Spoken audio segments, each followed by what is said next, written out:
सतस्तरीतम साधारणतन्त्र दिवस अवसर में गणमाध्यम एकादश और जिला प्रशासन एकादश मध्य आयोजित एक बंधुत्वपूर्ण क्रिकेट मैच स्थानीय श्री कृष्णचंद्र गजपति महाविद्यालय खेलपड़िया आयोजित होता। जिला प्रशासन एकादश 139 विजेता होता।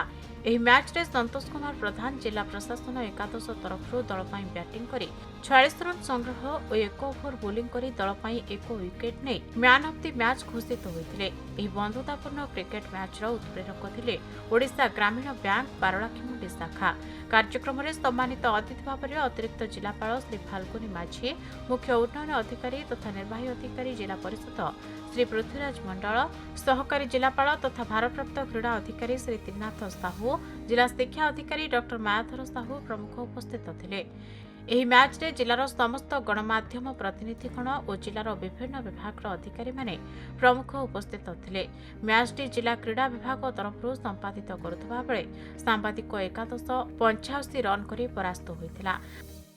बहुत खुशी कथा कि आज भाया गोटे पुण्यतिथि आमर जिलापाल 11 एवं प्रेस 11 गोटे बंधुत्वपूर्ण टूर्नामेंट होता क्रिकेट टूर्नामेंट जो कि प्रथम बैटिंग करथिले आमर जिलापाल 11 आम करूँ 139 रन एवं यार जवाब रे प्रेस 11 करथिले 80 रन।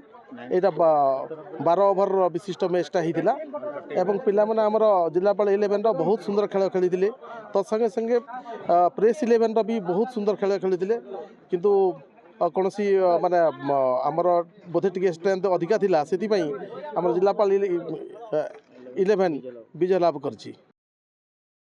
गजपति हेमंत प्रधान को रिपोर्ट खबर ओडिशा।